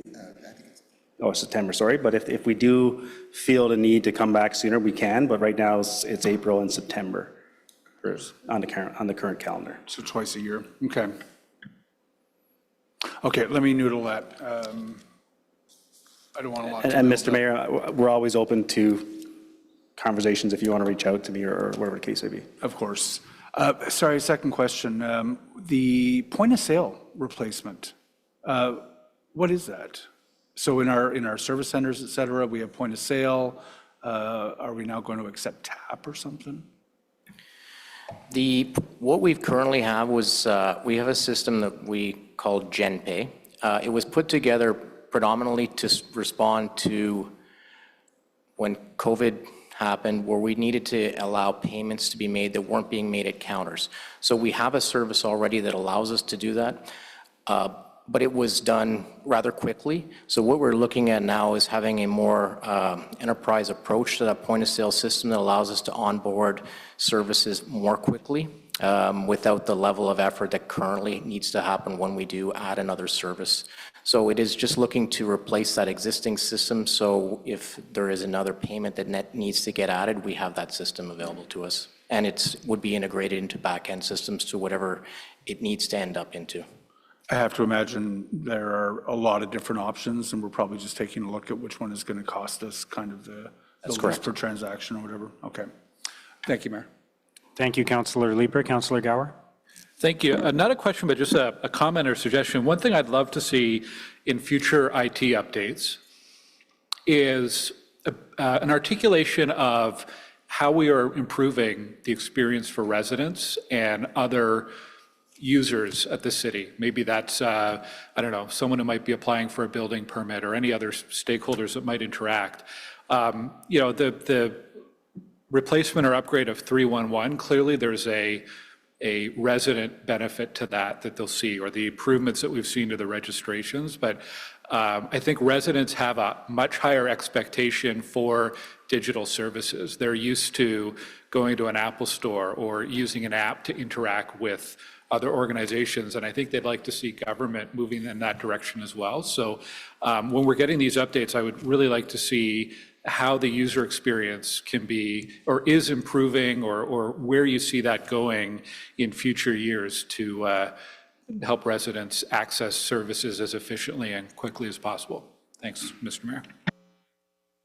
Okay, thank you, Councillor Gower. Councillor Dudas? Thank you, Mr. Mayor. I have two questions. The first is, when we think of technology, we think it's like agile and fast-paced. But a lot of the programs you just mentioned, LMS, SAP, the transition from CLAS to ActiveNet, I recall those long before I was elected being started. This has been many, many years of work, and we don't want to rush anything, I understand that. But I was just curious in terms of the duration of these projects in general. Do you find that the City of Ottawa is about average in terms of its implementation, or do you find that because maybe we're a little bit more risk averse because of our public front-facing policies that we're a little slower to get out of the gate with some of these technology pieces? Mr. Mayor, I'll start and I'll let Sandra and Jason top me up if needed. I'll use the SAP as an example. So the SAP is our core enterprise system that was implemented in the 2002-04 timeframe at amalgamation, which is now 20 plus years later. That journey that we're undertaking right now, we started that journey in 2017 with different modules. That will take us probably out to 2027 because of the sunsetting and the transformation to the cloud from an SAP perspective. What I can tell you is, does that seem long? Yes. but that's exactly what it needs to be. When we look at Edmonton, Toronto, Vancouver, all the big players that went through this transformative transformation with a big system, that's how long it takes because it impacts different areas of the business. So it's no different than when we look at Dan's recreational facilities. If I do one module in SAP, it will impact my HR system, which then impacts the services that we support from an HR perspective. So we got to be very surgical in how we do that, and there's some significant change there. So I appreciate it does seem long, but that's what it takes for these large systems. And LMS is another example in terms of the scope and how we've done that over 3 phases, I think, or 4 phases. Again, it's piece, but it's a process that we got to do in that duration of time. Thank you. And I appreciate we want to get it right. It's just, the duration feels like quite a long time. My last question is, and maybe it's more of a comment, I understand the mayor has struck a group that involves our partners in the tech sector in Canada North. We have such a wonderful asset in having such great minds operating in our city on our very doorstep. And I'm curious as to whether any of the projects that you have ongoing now, or if you're starting to incorporate that in future procurements of consultants and technology, will include some of those community leaders from the tech sector here in Ottawa. Mr. Mayor, yes, I can say that through Councillor Curry, myself and Wendy, we met with a team. I think Ralph was there earlier this morning. I'm not sure if he's still here. So we do have dialogues with that skill set and those offerings. Again, we're trying to do more of that in terms of consultation. Obviously, we're bounded by our procurement rules and processes once we get to that stage, but definitely we've already had 3 meetings, I think, so far this year, as we're into the 2nd week of February, with different industry in the high-tech sector, just to get a better sense of collaboration, what's going on in the field, if nothing else, just information sharing, because they tend to be obviously ahead of the curve when it comes to technology versus this sector being a little bit, behind the curve, which is natural. So we do leverage that forum where we can and when we can. I'm glad to hear it. And they live here, right? So they have that kind of grassroots knowledge of our city, that they understand us. So that's wonderful news. I'm happy to hear that. Thank you. Thank you, Councillor Dudas. Councillor Curry. Yeah, thank you, Mr. Mayor. Just a comment. Yeah, certainly thank you, Mr. Mayor, for setting up the mayor's table for technology and innovation. But the one thing I wanted to also thank staff about was what is going to happen at one of the upcoming Tech Tuesdays is Will McDonald is going to go and speak to a lot of the companies in the tech park to basically explain, this is how procurement works. What is, not in a rude way, but basically what is the problem? Is there anything that is prohibiting you from participating in this process? And if there is a complaint that locally we're not engaging enough of our tech sector companies, is there something that needs to be changed or improved? So anyway, I just wanted to thank staff for that openness to come and speak to the companies, and for Will McDonald specifically to come and speak and listen and speak. So yeah, lots to come hopefully, because there's a lot of brain power in that tech park. Thanks a lot. Thank you, Councillor Curry. Okay, is the report received? Thank you. Thanks for the presentation. Thanks again. Item 6.1 is motions and directions recommended for closure. Is that carried? There are no in-camera items. I'll note the information previously distributed. No notices of which motion has previously been given, but there is a notice of motion for consideration at a subsequent meeting. Vice Chair Kitts on behalf of Councillor Lowe. I haven't read enough motions today, so. Whereas a gateway feature was constructed at the southwest corner of Questway Drive and Prince of Wales Drive as part of a subdivision agreement registered on 17th of January 2002 as OC 35390 and amended by an agreement registered on the 24th of January 2003 as OC 163052 and by an agreement registered on the 22nd of March 2004 as OC 311288. And whereas the gateway feature and the associated parcel of land were not conveyed to the city as part of the subdivision process, and whereas the city completed its report on the design guidelines for new development application gateway features in 2008, and whereas through the design guidelines for new development application gateway features, the city has since developed a maintenance fund to cover all costs associated with the maintenance and upkeep of gateway features for 20 years, with the base amount being $25,500 in 2014 value. And whereas As a result of retaining ownership of the land parcel, the applicant has accrued an outstanding tax balance of approximately $27,000, which would not have been incurred if the gateway feature and parcel was transferred to the city upon completion of construction.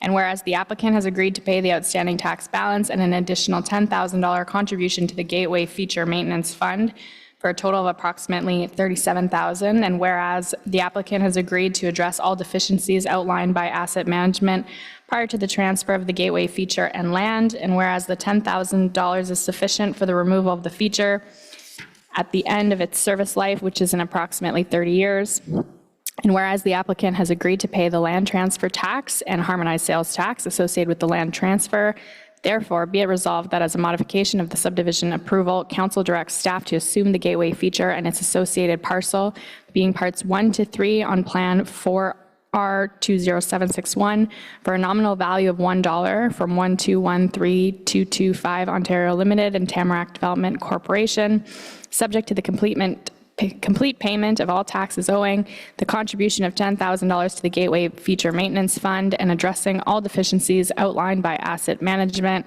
A new account shall be set up to deposit the $10,000 maintenance contribution. Okay, thank you, Vice Chair Kitts. Are there any inquiries? Any other business?